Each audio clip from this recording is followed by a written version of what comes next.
Welcome to the Winners Find a Way show and podcast with your host, Trent M. Clark, 3-time World Series coach, CEO of Leadershipity, serial entrepreneur, having started 12 companies, coach to the 1%, and an international speaker. This show is going to be your go-to podcast for facing adversity, being inspired, and overcoming obstacles, all from the best in the world, business, sports, and leadership.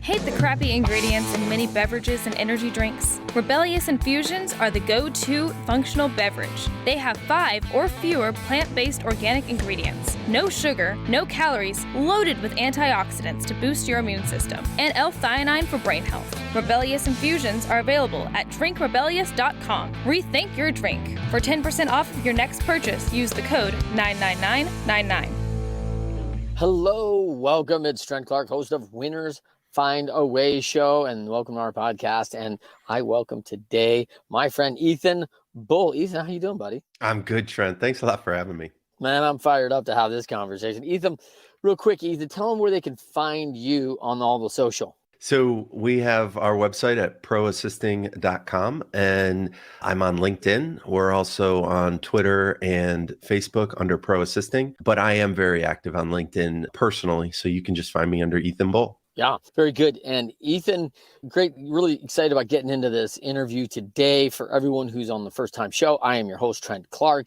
I am a serial entrepreneur and international speaker, NIL company for athletes and education around that. And I am a longtime coach in professional baseball, coaching in 3 World Series. See, my hand keeps getting cut off because of my crazy screen here. So excited to have you join us as we interview these 1%ers. If you're joining the show for the first time and you are looking to be elite, you are on your way to being the best you can be, you are owning something, you are an elite athlete, you are looking to upgrade your position at work, in your career, I think you've come to the right place as we talk to fabulous people who show us how to do things better and how to face adversity and challenge and overcome it. Ethan, no different, man. I mean, author of the 29-hour workday. And I laugh at that title every time because I've said I've lobbied the Lord for 30-hour days for a long time and nobody's listening, right? I was like, hey man, if I just had like 6 hours more in a day, I would get so much done, right? And so want to get into the title of that and why you chose that. I mean, very cool. You and your wife own ProAssisting. You're both longtime executive assistants in New York City, Big Apple, running the heat. I mean, every time I think of that, man, I think of something like Devil Wears Prada. Like, how hard is it? I mean, is it the intensity that people let on in these films of Wall Street and EA's just being under the gun? Is it just like that? Yeah, it is. It is. Yeah. I mean, walk me through one of the craziest things like you've ever been asked to do that you were just like, I'm supposed to get this done like today? Are you serious?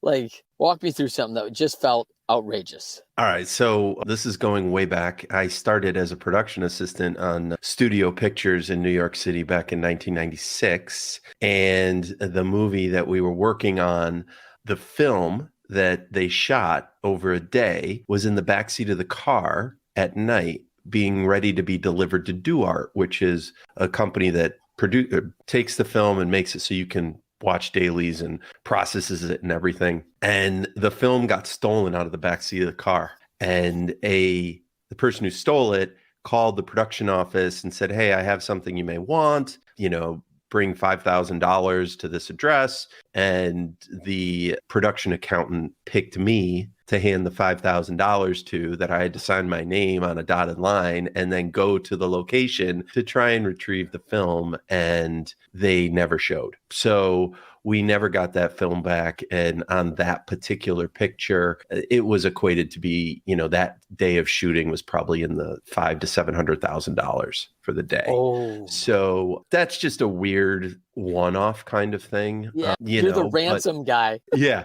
I'm the guy they give the money to and say, okay, we hope you're okay.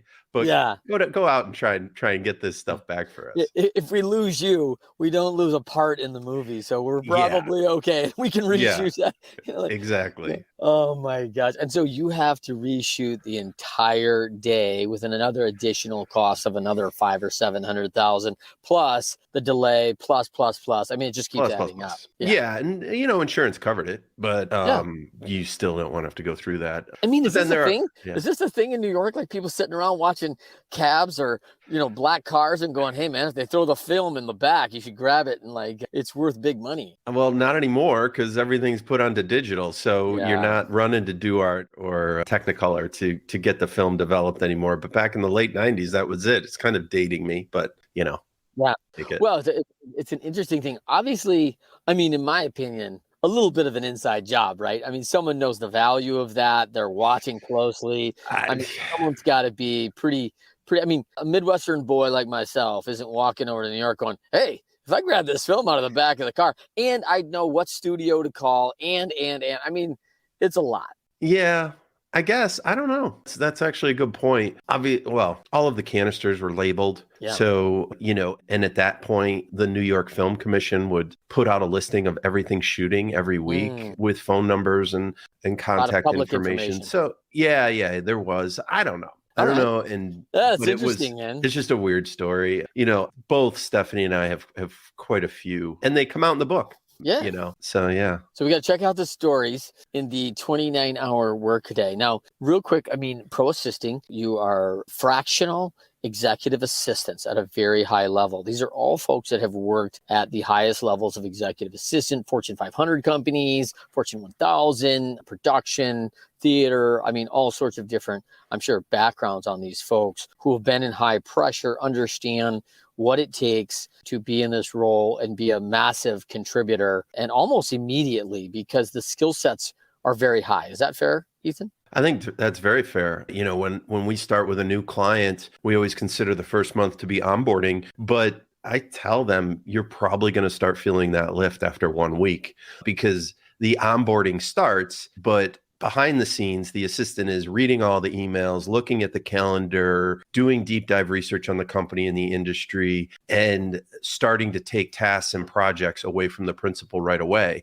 And then slowly over that month, the onboarding time goes down and the work goes up. And then it's kind of a seamless transition when it works well. Well, I have a lot of admiration for you and your wife in this business. I haven't navigated that successfully in the past with my wife. That's a serial entrepreneur. And now I have a couple different companies. My wife has her own company she started, which I'm super excited about as she's awesome. A Latin tutor online doing Zoom through Latin. And a little plug for my wife there. That's and then, great. Yeah, it's really cool. Like see her kind of really appreciate this entrepreneurial journey and enjoy what she was doing. I think when we were in partnership, we owned a trucking company. And so, nothing probably in her wheelhouse that she was loving, right? And so very different. So really cool as a successful husband-wife tandem. I mean, walk us through a little bit about where you found that success together. Well, it's not like we hung up a dartboard and threw a dart at it to figure out what kind of business we were going to start. We actually it's kind of a familiar story. Someone is an expert or has high level expertise in a service and they are doing that for someone else as kind of a W-2 employee. And then they may see an opportunity to differentiate or shift their business model and go out on their own. So that's kind of our story. And given that we both have the high level executive assistance experience, and when we took that lens, if you will, and looked at the virtual assistant landscape and what was available, we did see a pretty significant gap between where a virtual assistant kind of would end and hiring a full-time assistant as a W-2 employee would begin. And that's kind of where we positioned ProAssisting because the virtual assistant space didn't align with either mine or my wife's experience, nor our compensation expectation. Yeah, I think that's really good. And it's funny because I find myself in this gap all the time. Love my virtual assistant, fabulous, works out of the Philippines, great woman. She does a lot of great stuff for our company and me. And I've had a full-time assistant before where, that's been added value too. Very good. I felt like almost too much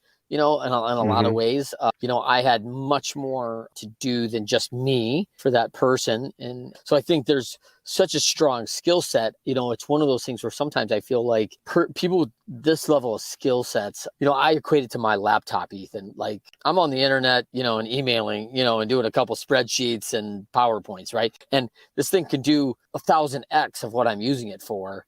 But this is all I need it for. So if I were to go out and buy the $4,500 mega deck, everything you could ever have on a laptop, I'm using 1% of this thing, like, so I can get pinched in that going, hey man, do I have too much assistant? Because I don't know if I have enough for this person. And so I'm in this gap often. And so I really appreciate your business. Now, walk me through, upstate New York guy, kind of born and raised. Were you born and raised in Rochester? Right outside Canandaigua, New York. Yeah. Okay, cool. Yeah, Bentley University grad. Then you make a little appearance down under at the Royal Melbourne Institute. So talk to me about down under and what posed that like, man, I should get to Australia and go to school. I was at Bentley. My friends, a little older, studied abroad. Before they were going, it was Doug's going down under, and I started a program Bentley offered and said, hey, this sounds fantastic. And my parents were very supportive of doing a semester abroad, my stepfather in particular. He said it'll change your life, and he was right. And got down there for 6 months. Bentley provided a teacher that taught us 3 classes, and then I took 2 classes at RMIT around international marketing. And, it really did. It really changed my life, and really at that point, wanted to take music, something that I'm very passionate about, and kind of meld it with business. So I came back and I started working for Warner Brother Records under their Elektra banner during my senior year. And that's where I heard about a production assistant job in New York City. And, right after I graduated, I had an opportunity to move to New York City and take that production assistant job. And that's kind of what set me on my path. So, yeah. Love it, man. That's so cool. And then I also think like it's very interesting then, man, people think New York. I think they think of New York City, right? You and I both know Rochester's a little bit different speed than New York City, right? So, upstate New York, I love the old Harry Chapin line about Watertown, right? I spent a week there one afternoon, and it's slower, man. It is, it is a cool little area, and I love upstate New York, man. Lake Placid, come on, man, that's beautiful up there. And so now you go down into Manhattan. This is, the asphalt jungle. This is just pace. Intensity is high. I love New York, but I got to tell you, man, I'm there for 3 days and I'm on like stimulus overload, man. I'm like, wow, it's just a lot. And I love the energy. And at the end of 3 or 4 days, I'm like, okay, I got to go. So tell me now, was that a tough adjustment for you, or you're a young guy just ready to go and like, let's get at it? You know what? It was a tough adjustment. It really took me 9 months. I thought about this after living there for a couple of years. It really took 9 months before I got over that hump. And then I liked it more and more and more and more and more. And I think part of it is, understanding where you're going and how to get there. Yeah. And getting used to the pace, just the walking pace on the sidewalk. Yeah. And knowing that everyone who's going to succeed in New York and be able to pay the standard of living, you've got to be an A player and you've got to strive and you've got to have a work ethic. And a lot of people look at New Yorkers as being really gruff because they have the experience where they're walking down Fifth Avenue at about 5:15 in the afternoon and they're just looking up, taking pictures with their camera. And New Yorkers are saying, come on, get out of the way. What are you doing? Come on, let's go. Yeah. What are you doing? But if you're walking down the street and you flag a New Yorker down and say, hey, I got to get to this restaurant, this Italian restaurant. They said it was here. Do you have any idea where it is? And what they'll do is they'll say, oh, yeah, it's right down here. You don't want to go there. You want to go over to this one and tell Johnny at the bar that I sent you. He'll take good care of you. Yeah, that's so true. And that's New Yorkers. And, they'll give you the shirt off their back. They'll give you advice. But if you're slowing them down or you are not providing them information or entertainment or camaraderie, they'll just walk right by.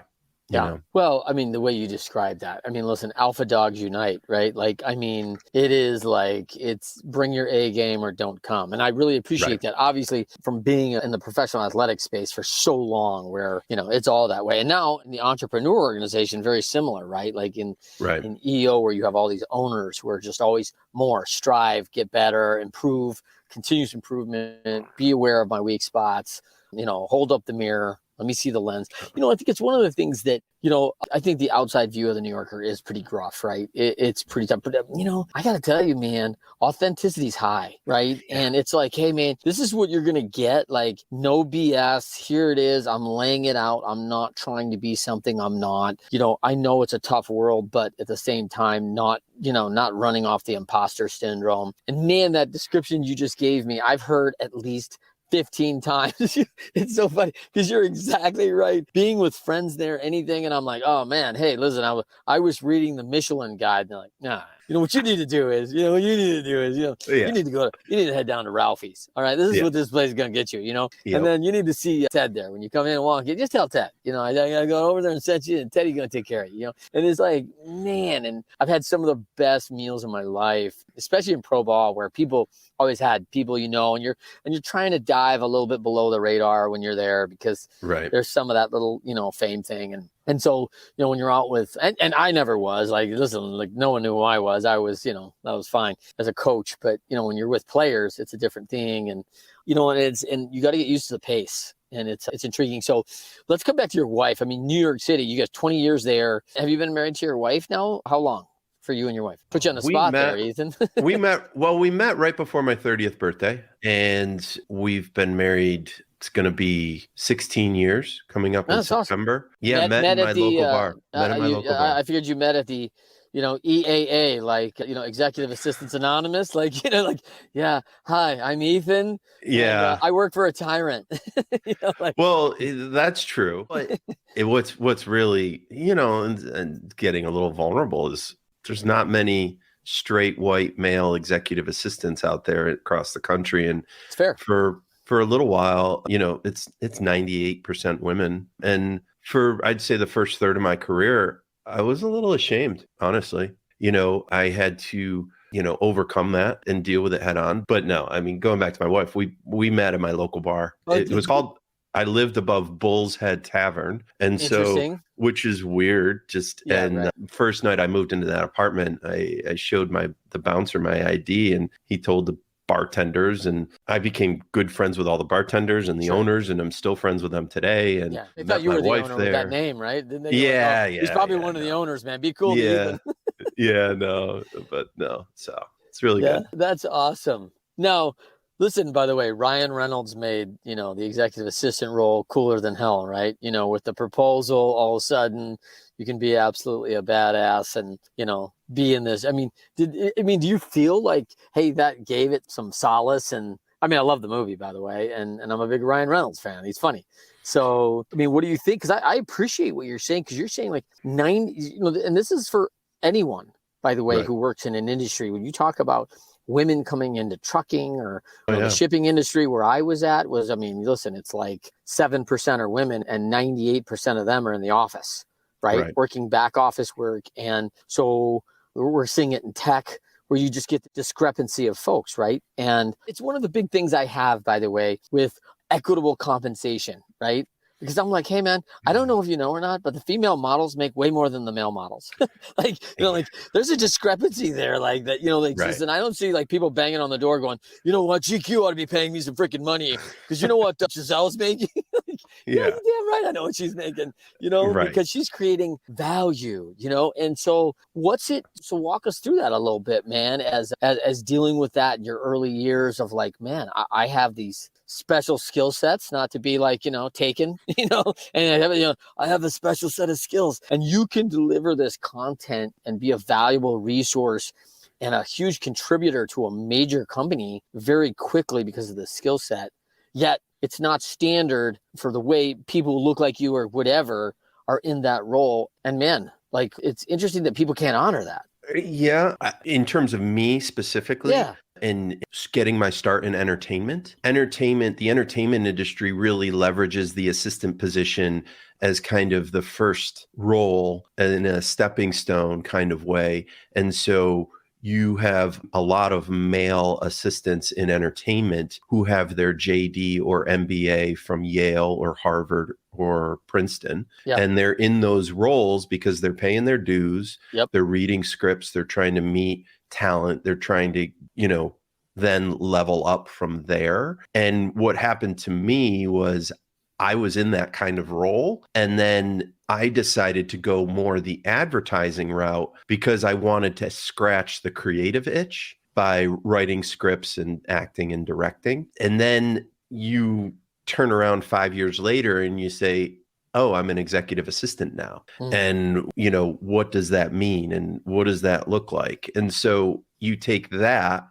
in combination with my wife, who was working for a financial institution, and one of their clients, a hedge fund CEO, poaches her to become his personal executive assistant. And 2 years later, she's making north of $300,000 a year, and I'm still making, 90 at an ad agency, but we're kind of doing the same thing. And so the discrepancy in pay was based on industry, but also it was a lot harder for me to try and get into one of those jobs, specifically because I'm a male, which, shoes on the other foot. And I knew that. And it's just interesting to think about and where we are. And then there was a little bit of shame there. And entertainment, it's kind of, there's sharp elbows, you're not afraid to tell people what you need. And if they're not moving, you're not afraid to tell them to get going. And, I had to adjust my thinking there and really understand that what I'm providing is a service. And where the magic happens is if you can take that service and rise to the level of hospitality and provide what you do in support and have someone really feel it, as opposed to just having something done for them. And that's where we really focused ProAssisting. It's a huge component of what we do. High touch hospitality is part of the reason why top level executive assistants can really make clearly into six figures and high six figures, depending on who they're partnered with and what their role entails. So I want to dive into this a little bit because it's great. And, the show, Winners Find a Way, is based on the quote, winners, when shown data that they're losing, find a way to win. And so I want to take a little minute of a dive down into that shame circle, right? You get, 5-7 years into this. And man, I mean, by the way, just $90,000 is a lot of money. In New York City, that's just above the poverty line. I mean, right? Like, I mean, in Rochester, hey, life's pretty good, right? At 90 grand a year, very different in Manhattan. So it's just the cost of living, bro. This is the cost of everything. So walk me through how you meet that head on, how you address that and move past that, because you started your own business now. I mean, all these things. Tell me how you get through that moment where it's like, hey, my wife makes more than me. She's got a job doing the exact same things I'm doing, but I'm just maybe industry, vertical, whatever. Right. And I was a high level assistant in the entertainment business, which is, hey, I can move and make things happen. And I've got a voice and everybody's ready to listen. And in this space, I am a hospitable servant that is making things happen on the back and stay quiet and get her done and make sure it's really good for everyone who's ready. And preparedness is of the utmost, right? Well, it's interesting. The timeline there is a little different, which I'll get into because I think it's important. But I was working in entertainment and then interviewed to assist a partner at an ad agency who went through 13 assistants in 1 year. And he was super smart, super fast paced, and wasn't afraid to swear and yell. And they, meaning the human resource department, found it interesting that me as a male coming from the entertainment industry, where that kind of behavior is the norm, might be a good fit for Fred because of my thick skin, frankly. And I ended up taking that job. And the agency that I worked for was run by a very masculine, loud, brash male, and I was working for Fred, who was a partner at that agency. And that first year was hard. He was putting me through my paces. And I got a lot of sympathy from a lot of different people around the agency because they knew how hard Fred was to work for. Yep. But then after that year happened, he just gave in and trusted me implicitly and handed the reins over and became one of the best bosses I've ever had. And so that relationship was huge. Now, fast forward a little bit, he leaves the agency. I end up taking over and working for the chief operating officer, who's a woman. And by this time, that brash male CEO has handed over the reins of his agency to all women leadership, which I think is awesome. Yeah. And this woman who was his chief operating officer, after a year and a half of being directly with her, she sat me down for a review and she said, Ethan, you and I have the same problem. We suffer fools lightly. And your attitude and how you work with people can kind of scare off some of the newer employees in the younger generation because you're loud, you're not afraid to tell them to get their ass in gear. And, number one, I'm going to give you a raise. Number two, I don't want you going anywhere. But number three, I want you to think about that. And I went home that night, and I'm a Sagittarius. I don't know if it's all Sagittarius, but I'm very sensitive. And I think on those kind of conversations deeply. And I had that conversation with my wife, and we were talking about it. And I consciously tried to change and flip a switch by leaning into some experiences that I had when I was really young, working at my dad's restaurant, and the idea of hospitality, and thinking like, look, I'm here to serve. I'm here to help. I'm here to think outside of the box, take things off of people's plate, keep things from getting onto people's plate. So why don't I lean into that? I had some difficult conversations with some people that I had run-ins with just to clear the air. And all of them to a T were just like, oh, no problem. Totally get it. Great. And really worked hard to make that mental change. And that really set me on a different path. And I'm grateful it did, because now running this business and leveraging my college training at a specialty business school to be able to leverage that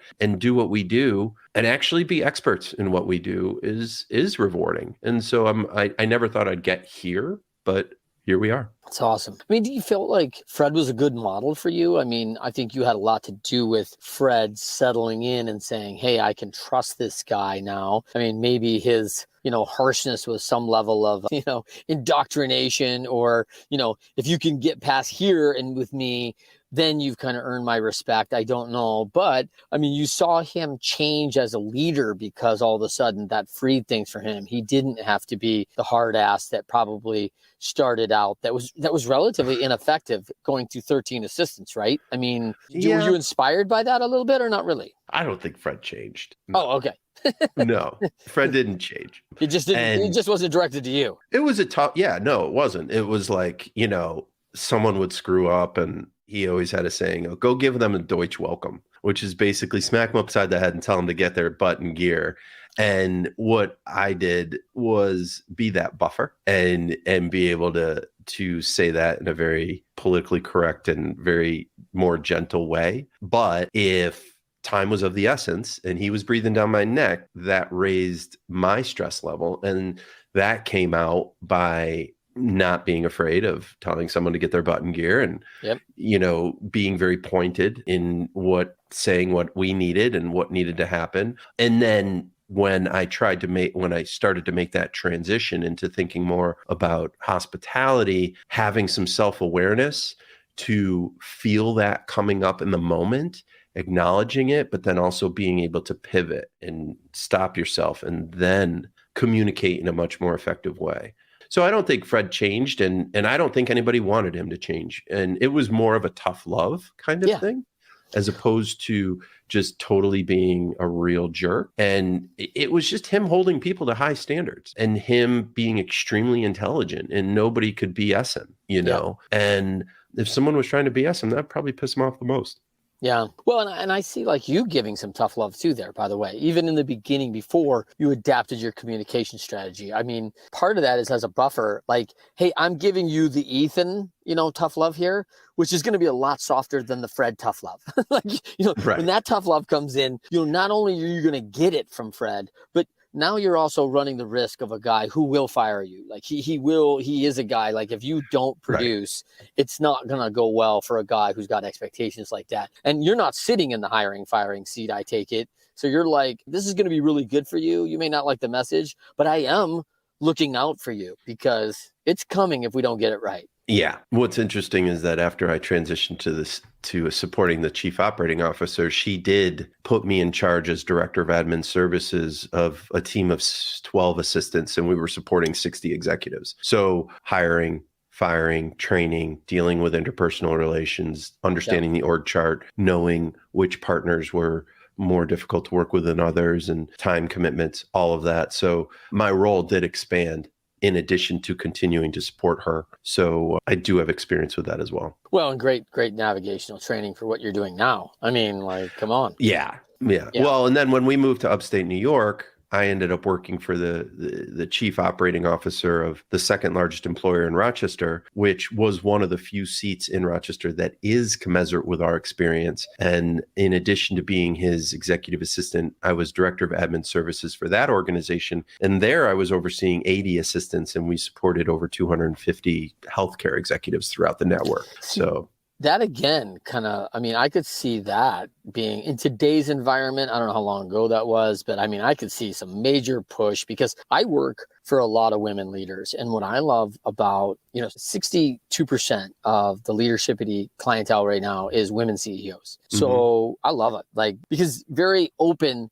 to strengths, weaknesses, lifelong learning, continuous improvement, check the ego at the door. Not that there's not ego, not that there's not, confidence, not that there's not alpha, but, there is things going on but an open-mindedness to continuing helping others get coached, learning, get better. You can get better, right? Whatever seat you're in. And I see I would see a massive, I would think there'd be anarchy in the streets with 80 assistants, which you just said is 98% female. And of course, the male got the job to run, the admin assistants.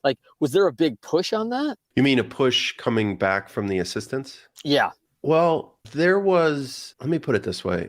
That CEO came in and after a year totally wiped out and adjusted and changed the whole executive assistant support structure for the C-suite. And I was coming in as part of that change. And he really wanted to lean into my previous experience of leading teams of assistants.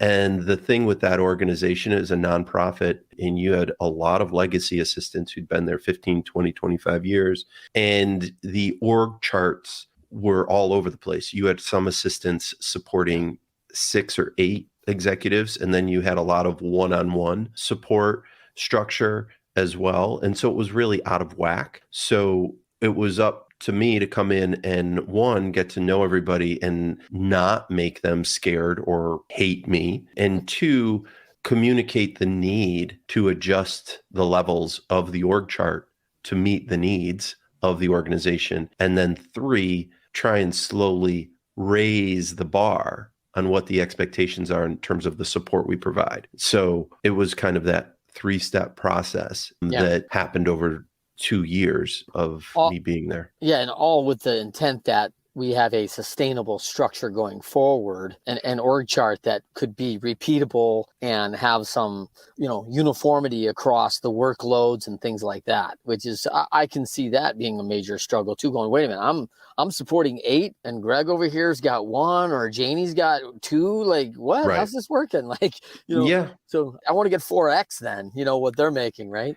Right. So I appreciate it. There's a lot of dynamics in the support world. And I want to ask you, because help me understand the 29 hours. Why 29 hours? Because, we know there's 24 hours. What's the 29-hour workday? Well, the subtitle is How High Performers Leverage Their EAs. And our book is really kind of a training manual for high-performing entrepreneurs, C-suite executives, business owners, in terms of how to make sure they're leveraging the support that they have to the fullest potential, to also help them brainstorm ways to offload some of the things they're doing that need to get done, but don't necessarily need to get done by them, and give them back time. And now we put that under 5 performance multipliers. 1 is being a business partner, 2 is being a chief of staff, 3 is being project manager, 4 being an assistant / scheduler, and 5 being a personal assistant. And so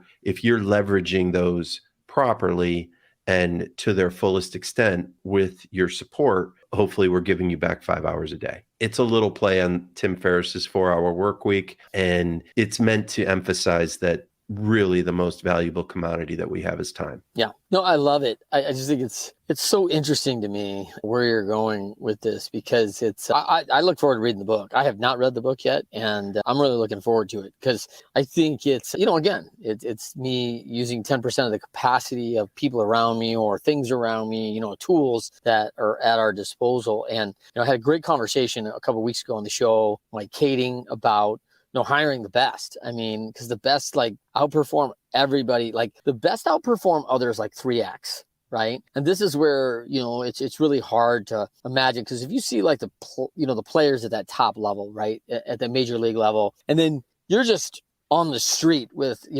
another AAA player, like you don't think any different. Like there's not that much of a difference. But right. It's a lot of differences going on, man, behind about the workload, the coachability, the level of ability to adapt. I mean, there's just a lot of things that are just very small. They're fractional, but all of a sudden, as we know in business, like little adjustments have massive contribution, right? Right. And so when you see that at that level where things make such a big difference, it's very interesting to watch how, when you get that right person in the seat, man, things just on teams and they get going. So you're preaching to the choir. Yeah. Yeah. I think the other side of this is that one of the things that you did that you talk about, when you look at knowing all the 60 executives and how they learn, how they manage, how do they want things to go? What's their ideal day? What is their, key initiatives that they have to get done, that they're responsible and own? Like knowing those things, if you're their assistant or on their team or anywhere inside that structure, I mean, that's critical to me for success on a team, because people don't recognize like, hey, when they told you to go to the interview and my job is to make you as my boss look the best you can be, there's a lot of truth to that, right? Because if you're making their jobs really easy, like you're an invaluable commodity to them. Yeah, I can't agree more. I do want to say that the book is also available in an audio format. It just came out a few weeks ago, an audiobook. So you can listen to it instead of read it if you want to do that on the treadmill. I appreciate that, Ethan. Yeah. Did you do the reading? I did not. What? We had, again. Yeah, no, I know. I did not. I'll just leave it at that. All right. But what you're talking about is the idea that it's small changes, and a lot of it doesn't go back to being able to fill out a calendar invite or be able to manage an inbox or be able to put a deck together. It's mindset. It's understanding your role. It's understanding the objectives, the company, the understanding the preferences and the desires of the principal. And, we don't charge by the hour with ProAssisting. We charge a flat retainer rate, and we partner with assistants who could command 6 figures in major metropolitan areas. And we pass 80% of our retainers onto our assistants so they're compensated appropriately. And one of the probably the most important value in a great principal executive assistant relationship is the legacy knowledge around business, personal preferences that builds up over time. And your executive assistant becomes just an extension of you, because they're going to know that you've got your son's baseball game at 4:00 and that is not movable and you are going. Yeah. Nobody else in the company knows that. They just know the calendar's blocked or needs to. Exactly. And that information builds over time, that relationship, knowing, liking, and trusting your assistant, and your assistant knowing, liking, and trusting you. When you can reach that level, they'll walk in front of a bus for you. But also, they're going to have the wherewithal to make sure your attention, your eyes, and ears are going to the most important aspects at the most important times. And everything else, they're prioritizing in the back, and they're either handling it or they're presenting that information to you when it's appropriate and when you have the mental bandwidth to deal with it. So it's communicating that value to prospects that come to us and consider us. Some business people get it and some don't. And that's fine, because the internet has opened up a ton of options in terms of the kind of remote support you can get to help you and your business. Mm-hmm. Well, it's a great model. Like I said, it's a great coverage of the gap. So I love it. Let's talk quickly about, as a kid, I mean, you're growing up in New York. Do you see yourself like, you know what I'm going to do? One day, I'm going to be this executive assistant and I'm going to start a business of all these executives. I mean, is this what you're dreaming about when you're 14 years old? Like, walk me through where you saw yourself and how that pivot. I always wanted to be an entrepreneur. My dad has been an entrepreneur his whole life. And let me see, he has been a real estate agent, been a broker, been a home builder, owned a bar, owned a bowling alley, owned a restaurant, owned 3 trailer parks, had portions of a share in an Orange Julius and a Joanne's Nut House. So, and the restaurant was the big one for about 20 years. And always talking about business. And my stepfather was an attorney, a personal injury attorney, and owned his own firm. And that was a business, and getting that view too. So I've always had that entrepreneurial desire. I even started a business when I was a junior in high school, which we can get into if you want. But so I always had that desire. And then when I went off to Australia and I was at this conservative business school, but yet I had that creative itch, being a musician, really wanting to scratch that, really wanting to marry the creative aspect with business. And then that's what led me to New York. And when I started working on movies, really being interested in the writing process and the acting process and the relationship between director and actor on set when you're shooting a scene, and just started devouring books, started taking classes, and that took me in that direction. And then the assistant position when I was in New York City allowed me the time outside of business hours to kind of chase those dreams. Mm-hmm. And I got close with my graphic novel and working with a producer on that screenplay, and we just couldn't get it over the finish line. And so when we moved to upstate New York, out of the city, our second son was born. It was always an interest in terms of a business. The thing is that ProAssisting actually started in 2009 as a training company. We started it and we created e-learning modules, my wife and I, basically, quick and dirty, how to be the best assistant you can be when you come out of college. Let's say you have a history degree, but you're really interested in technology. Well, get a job in tech, working as an assistant, prove yourself from within, get promoted from within. So ProAssisting started there. And then in 2017, 2018 is when we decided to pivot and do what we do now. It's very cool. Yeah, I was just going to say, like, what most people don't know about you is that you did write a digital novel, right? Like published by, what was it? World War, it was called World War Hack? World War Hack, and published by Viper Comics. And it was an exciting time, writing and creating that and working with the illustrator, and then taking that IP and converting it into a screenplay. And I was working with a known producer for about a year and a half, trying to get that script right. And we just couldn't get it to the point where we both felt like, yeah, this is what we want to put our names to and go out with. What's interesting is that I still have a story in me. I still have that one idea that I really want to sink my teeth into. And so, 10 years from now. It's not anime, right? Like, you don't want to go to the No. So 10 years from now, if we can make ProAssisting as successful as we want to make it, I'll be able to shift my focus, and that'll be my retirement. But, it's just a big dream out there that you're always running for, and, winners find a way. Love it. That's perfect. Let's end with this. Ethan, if for people that are out there, what's been successful for you when challenging times, challenging boss, like what's been successful for you? What grounds you? What kind of gets you back on track when things aren't going the right direction? And you do see the data that, hey, I'm losing here.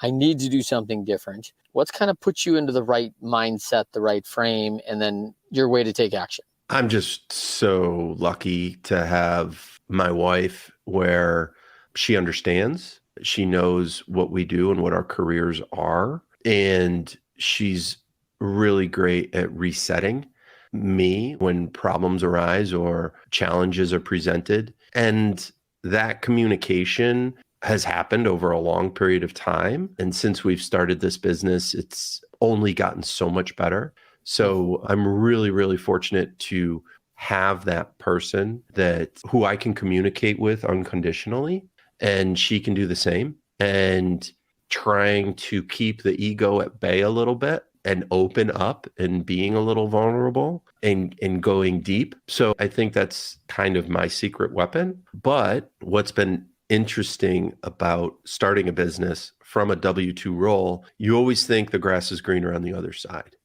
And even when things are going perfect with the business, I'm still stressed. There's always a feeling that, well, this could go away at any point, even though we're at the 5-year mark, which so many businesses don't get to. So managing that is a constant battle, and also trying to find ways where we can grow and expand and do other things beyond what we're currently doing.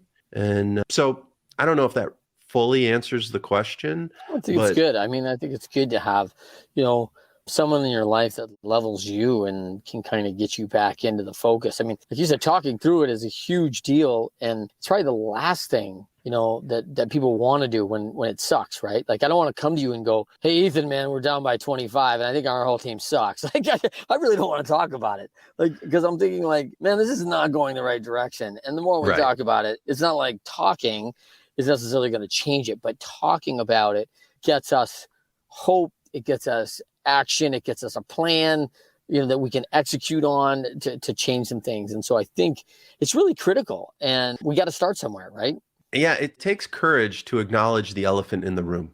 And it does. And if you have someone, whether it's a parent, a best friend, a partner, who you can acknowledge that elephant in the room on that given day, and it changes, you just being able to express that is a release valve for the pressure. And then it clears the mind to then get to the point where, what's the plan?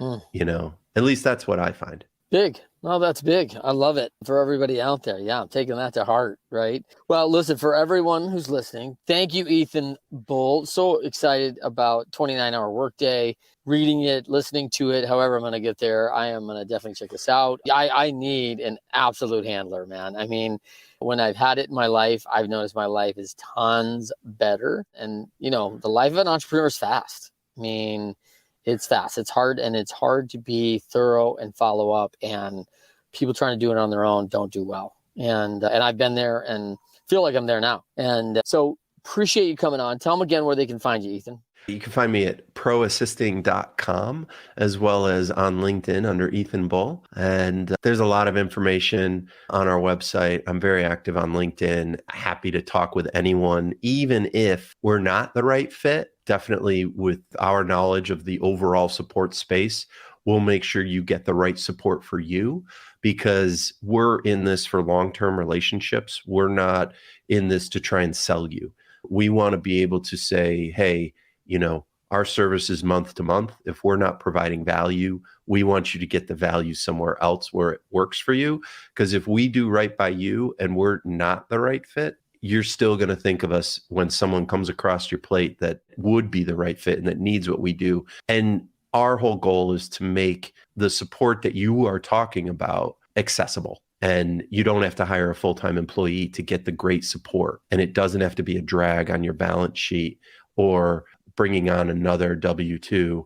You can get targeted daily support for a reasonable amount and really form that partnership and have that true partnership. Yeah, I think it's a huge relationship. And for folks who have been in there, my friends especially, myself as well, going back to my history, I mean, some of the closest relationships and friendships established in that working relationship. And we do spend a lot of time at work, right? So it's a huge deal. And, I've heard I just had talked to a good friend who talked about her work husband, right? Which is her EA. And that was a critical person in her life to balance things, and what a difference it made. So for everybody out there, so thankful you could join us today on the Winners Find a Way show, myself, for Ethan Bull. Thank you. Every Friday, 12:30 p.m. Eastern, 9:30 a.m. Pacific. Check us out live on LinkedIn Live, YouTube, on the Leadershipity channel, Facebook Live, and you can follow the podcast on all your major podcasting networks. So until then, we'll see you next time. Winners find a way. Rebellious Infusions are organic flavored water enhancers. Rebellious provides clean, focused energy in liquid packets. Just tear the corner of the packet and pour 16 ounces of water. Rebellious Infusions have no sugar, no calories, and up to 300 milligrams of antioxidants and loads of L-theanine for brain health. Rethink your drink at drinkrebellious.com. For 10% off of your next purchase, use the code 99999. Do you want to be our next guest? Or do you have inspiring stories to share? Or do you love to inspire, support, and empower thought leaders? Feel free to send Trent a direct message on Instagram or Facebook at Leadershipity.